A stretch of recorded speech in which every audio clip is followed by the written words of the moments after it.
Pernah kepikiran nggak sih gimana caranya sebuah ide bisnis yang spesifik banget, yang melayani kebutuhan yang unik, itu bisa dibangun dari nol? Nah, hari ini kita bakal melakukan itu. Kita akan bedah tuntas rencana bisnis nyata dari Peduli Haji Indonesia atau IAC. Kita akan bongkar semuanya, mulai dari apa sih yang mereka jual, gimana cara mereka dapat duit, sampai faktor-faktor kritis yang bakal nentuin bisnis ini bakal sukses atau ya gagal. Oke, kita mulai dari pertanyaan ini. Ibadah haji itu kan, dengan tuntutan fisiknya yang luar biasa, sering banget disamain sama lari maraton. Ini bukan cuma perjalanan spiritual, tapi benar-benar tes ketahanan fisik yang ekstrim. Jadi gimana caranya sebuah bisnis bisa masuk dan ngebantu para jamaah buat persiapan? Nah, inilah masalah inti yang coba dipecahkan sama IHC. Oke, pertama-tama kita perlu ngerti dulu, apa sih sebenarnya yang dijual sama IHC? Ini bukan sekedar layanan terapi biasa loh. Ini adalah sebuah program kebugaran yang dirancang khusus spesifik buat persiapan ibadah haji. Yuk kita lihat lebih dalam lagi strukturnya. Nah, inti produknya itu ada di protokol 3 fase yang cerdas ini. Fase pertama, ini program intensif selama 4 minggu sebelum jamaah berangkat. Fase kedua, ada dukungan jarak jauh pas mereka lagi di Tanah Suci.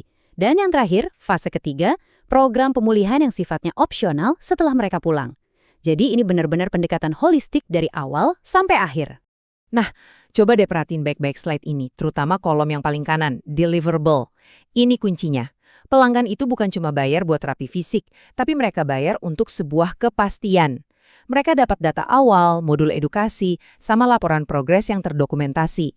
Jadi mereka berangkat dengan rasa percaya diri dan bukti kalau mereka tuh siap secara fisik. Dan itu nilai jual yang kuat banget. Dan ini langkah yang cerdas banget. Lihat kutipan ini, IHC itu hati-hati banget dalam memposisikan diri mereka. Mereka nekenin kalau ini tuh program kebugaran, bukan program medis. Artinya apa? Mereka nggak ngaku-ngaku bisa nyembuhin penyakit. Dengan ngasih batasan yang jelas kayak gini, mereka jadi nggak kejebak sama urusan regulasi medis yang ribet dan mahal. Ini namanya manajemen risiko sejak awal. Oke, kita udah paham produknya. Sekarang kita masuk ke bagian yang nggak kalah seru, duitnya. Berapa sih biaya program ini dan kemana aja alirannya? Yuk kita bedah bareng-bareng struktur biayanya. Harganya 10 juta rupiah per peserta. Wah, angka yang lumayan ya. Pertanyaannya, harga segini masuk akal nggak? Nah, buat jawab itu kita harus lihat dulu. Tiap rupiah dari uang itu perginya kemana aja. Slide ini ngejelasin semuanya. Coba bayangin 10 juta itu kayak satu loyang kue. Potongan paling gede, 50% atau 5 juta, itu langsung lari ke Raho Club, mitra yang nyediain terapi intinya. Potongan berikutnya, 20% atau 2 juta, itu buat para agen penjualan atau CMA, yang jadi ujung tombak marketing. Nah, sisanya, 30% atau 3 juta, itu masuk ke UMMR, perusahaan di balik IHC buat ngejalanin operasional dan ya berharap ada sisa buat untung. Yuk kita fokus ke komisi yang 20% itu. Angka 2 juta rupiah buat setiap penjualan itu jelas menarik banget. Kalau kita bandingin sama komisi di industri lain, kayak asuransi atau bahkan MLM produk kesehatan, wah, ini angka yang kompetitif banget. Ini bukan cuma sekedar biaya, tapi ini tuh investasi strategis buat ngebangun tim penjualan yang super termotivasi. Jadi, poin krusialnya gini, 3 juta rupiah yang diterima UMMR, perusahaan induknya, itu bukan untung bersih loh. Setelah dikurangin biaya variabel per peserta, kayak materi cetak dan administrasi, kira-kira 300.000 lah. Yang sisa itu 2,7 juta. Nah, angka inilah yang disebut margin kontribusi. Duit inilah yang harus dipakai buat bayar semua biaya tetap, kayak gaji tim, sewa, marketing, baru deh setelah itu bisa disebut untung. Nah, setelah ngerti hitung-hitungan per orangnya, sekarang kita lihat gambaran besarnya.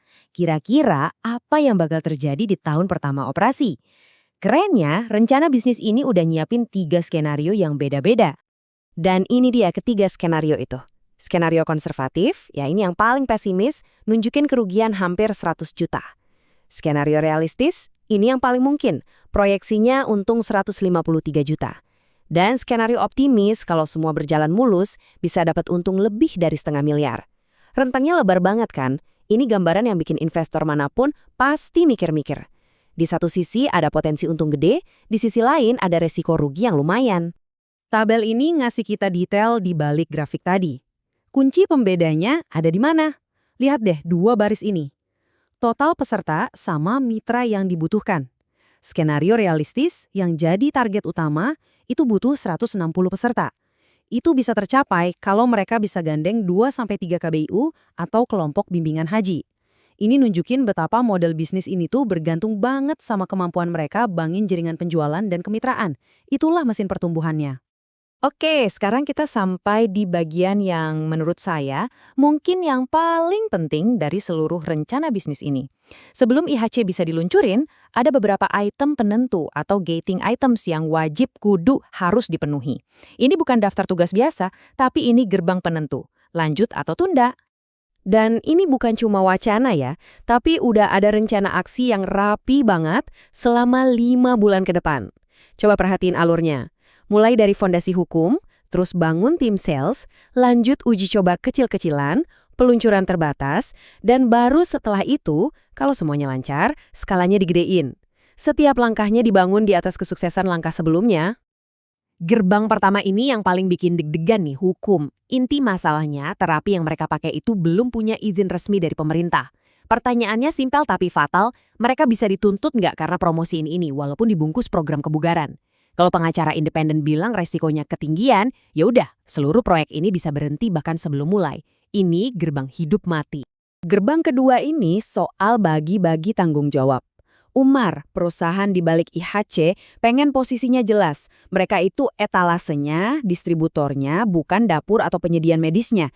Jadi kalau amit-amit ada apa-apa sama peserta, kontraknya harus jelas bilang kalau tanggung jawab hukum itu ada di Raho Club. Tanpa perlindungan ini, risikonya kegedean buat Umar. Selanjutnya, beres-beres di dalam rumah sendiri. Ini kayak nyiapin fondasi rumah sebelum bangun temboknya. Semua dokumen dari protokol program yang detail banget, formulir inform consent buat peserta, sampai panduan komunikasi buat tim sales, itu semua harus udah final. Tujuannya, biar operasinya jalan mulus dan konsisten dari hari pertama. Nggak ada bingung-bingung. Dan gerbang terakhir, anggap aja ini gladi bersihnya. Ini semacam stress test terakhir buat seluruh sistem. Tujuannya bukan cuma buat dengerin peserta suka atau enggak, tapi buat lihat ada yang rusak nggak, komunikasinya macet nggak, logistiknya kacau nggak. Ini kesempatan terakhir buat benerin semua masalah diam-diam sebelum ditawarin ke pasar yang lebih gede. Pada akhirnya semua analisis ini ngerucut ke satu pertanyaan gede. Di satu sisi, ada misi yang kuat buat ngebantu jemaah, dan ada rencana bisnis yang matang banget, detail banget. Tapi di sisi lain, ada bayang-bayang ketidakpastian regulasi yang ada di luar kendali mereka. Pertanyaannya, apakah keberanian dan persiapan yang matang itu cukup buat ngadepin risiko sebesar itu? Nah, itulah pertanyaan yang bakal nentuin nasib bisnis ini.